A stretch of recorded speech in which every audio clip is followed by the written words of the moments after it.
बिस्मिल्लाहिर्रहमानिर्रहीम। अस्सलाम वालेकुम। डियर स्टूडेंट, आज का जो हमारा टॉपिक है उसमें हमने एक नए सेगमेंट को स्टार्ट करना है। वो सेगमेंट है मल्टीपल अलील से रिलेटेड।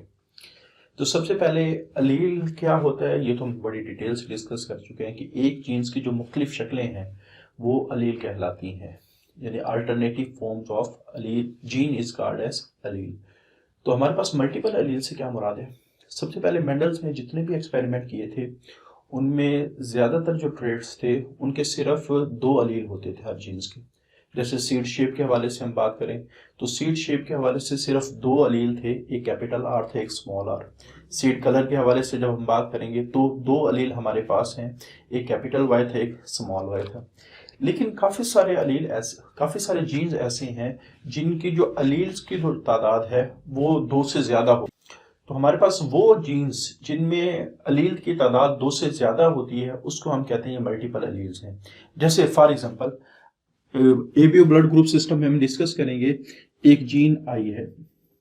अब जीन आई की तीन शक्लें हैं, एक आई ए है और एक आई बी है और एक स्मॉल आई। तो अब यहां चूंकि एक जीन्स की अलील्स की तादाद दो से ज्यादा हो गई है तो हम कह सकते हैं कि जो जीन आई है ये मल्टीपल अलील है। किसके मल्टीपल अलील है? तो सबसे पहले इसकी डेफिनेशन हम कैसे करेंगे? The alternative forms of a gene whose number are more than 2। तो जब दो से ज्यादा होंगे तो वो मल्टीपल अलील कहलाएगा। अच्छा, कास्ट क्या होता है? जैसे हमने पहले भी काफी दफा डिस्कस की है ये बात कि आमतौर पर जो म्यूटेशन है वो जीन्स को चेंज कर रही होती है। अब जैसे हजरत आदम अलैहिस्सलाम में कोई एक ब्लड ग्रुप होगा और उस ब्लड ग्रुप को स्पेसिफाई करने का कोई एक जीन होगा, लेकिन इस वक्त दुनिया में कम से कम 8 किस्म के ब्लड ग्रुप पाए जाते हैं। तो वो जो 1 से 8 बने हैं तो वो म्यूटेशंस की वजह से बने।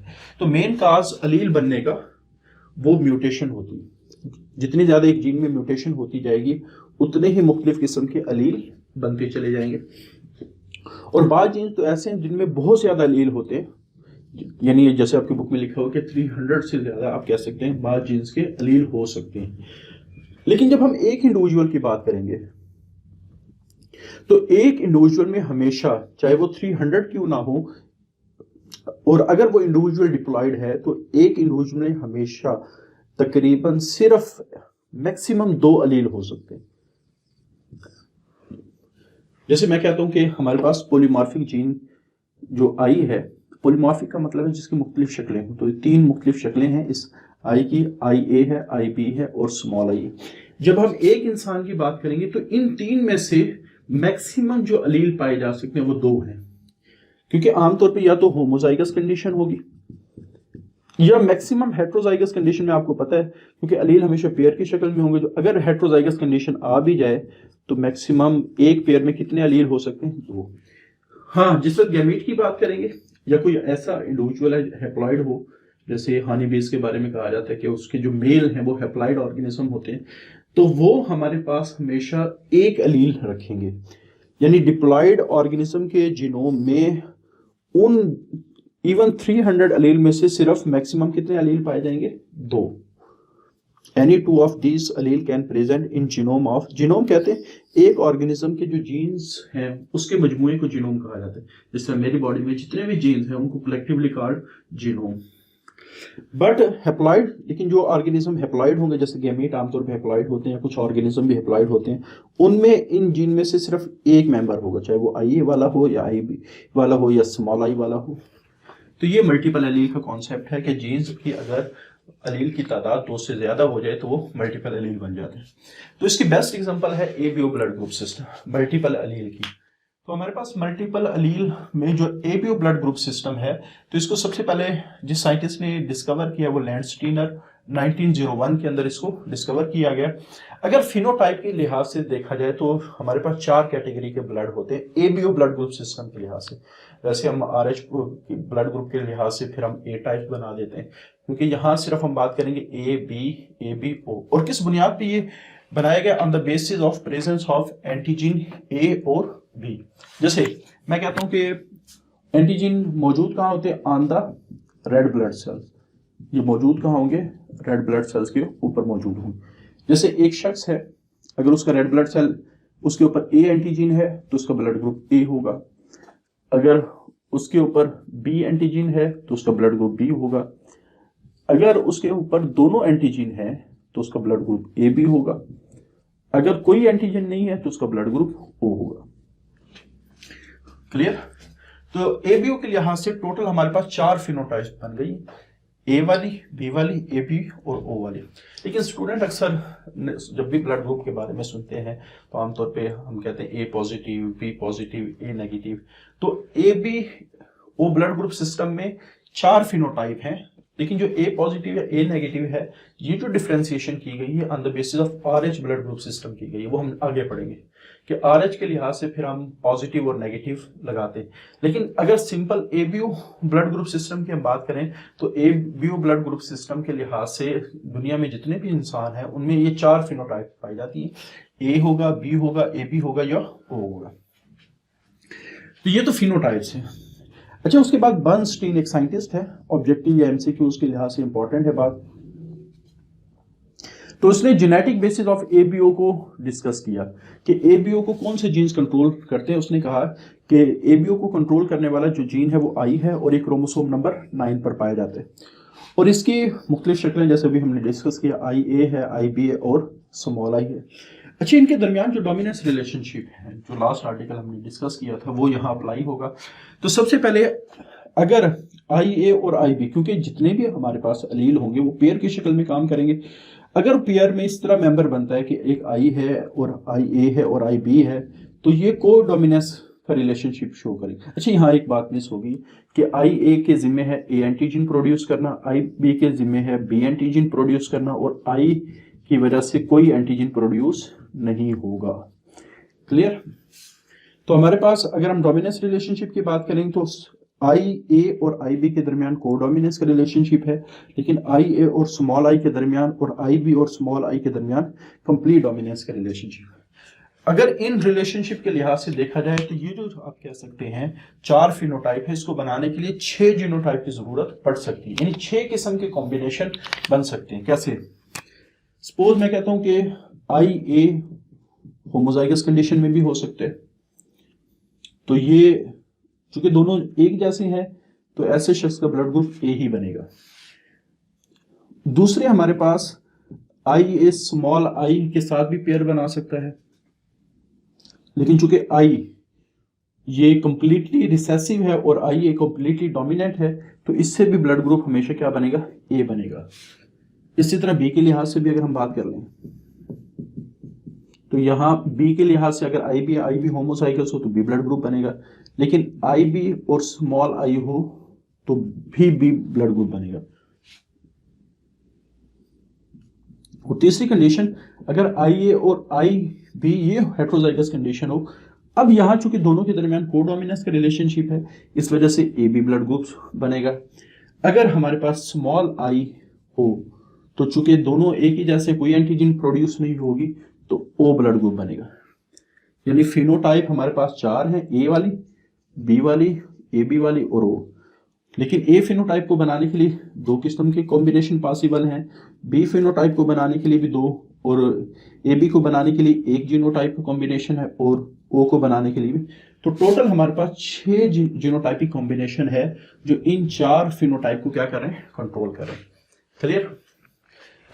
उसके बाद ये जो अलील हैं ये अपने आप को एक्सप्रेस कब करते हैं?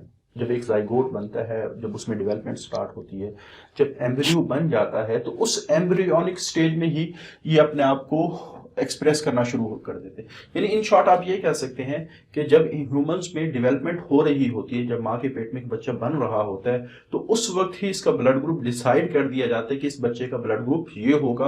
और ये वाले जो अलील हैं डेथ तक, जब तक इंसान की मौत नहीं होती उस वक्त तक ये अपने आप को एक्सप्रेस करते रहते हैं।